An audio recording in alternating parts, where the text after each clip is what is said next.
شفت وصفات كتيرة قريبة للوصفة دي على اليوتيوب، وكمان شيفات كتير كانوا بيعملوها على التلفزيون، بس النهارده قررت اعملها بطريقتي انا وبالمقادير بتاعتي انا، فطلعت احلى بكتير من كل الوصفات اللي انا شفتها. عندي هنا في الحلة سخنة على النار، ضفت كمية من السمنة او معلقة كبيرة، وكمان الطاسة دي سخنة على النار ضفت لها برده معلقة من السمنة او من الزبدة. هنضيف بقى في الطاسة الاول مكعبات من صدور الفراخ، وممكن تعمليها بالمكعبات بتاعت الاوراق المخلية.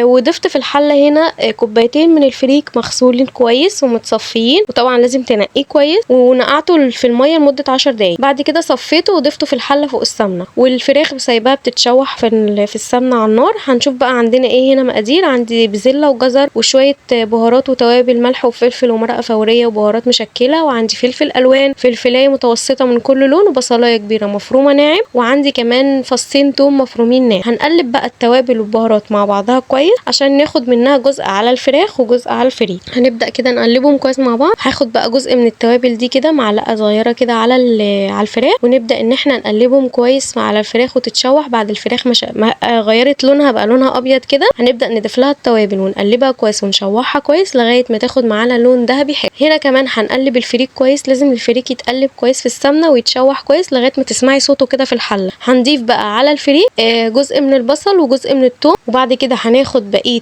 كميه البصل والثوم هنضيفهم فين على الفراخ. انا حبيت ان انا اقسم المكونات ما بين الفراخ والفريك عشان ده ياخد الطعم وده ياخد الطعم. الوصفات اللي انا شفتها ما كانوش بيحطوا فيها بزله ولا جزر ولا فلفل الوان ولا مكعبات طماطم، كانوا بيحطوا لها سمنه وملح وفلفل وشويه بهارات وبس، وبيشوحوا الفراخ لوحدها، وساعات كانوا بيحطوا الفراخ فوق الفريك. فانا ما عجبتنيش الوصفه دي، فانا قررت ان انا اضيف لها شويه خضار مشكل كده والوان حلوه تفتح النفس على الاكل، وكمان اقسم المكونات ما بين الفريك وما بين الخضار عشان كله ياخد من طعم بعض. ضفت بقيه التوابل والفلفل الالوان على الفريك، وبدات ان انا اقلبهم كويس. طبعا ما ضفناش توابل كده تاني على الفراخ لان احنا كنا ضايفين من الاول. وبقسم بقيه كميه البصل الجزر والبزله والطماطم والصلصه، بقسمهم ما بين الفريك والفراخ، يعني كل الخضار اللي كان عندي قسمته على مرتين ما بين الفراخ وما بين الفريك عشان ابدا ان انا اقلبهم كويس مع بعض.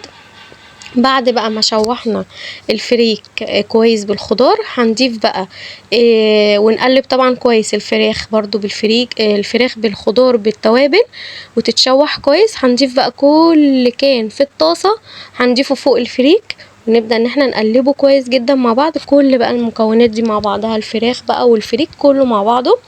بعد كده عندنا هنحضر بقى طاجن بايركس او برام فخار او اي حاجه عندك بتخش الفرن.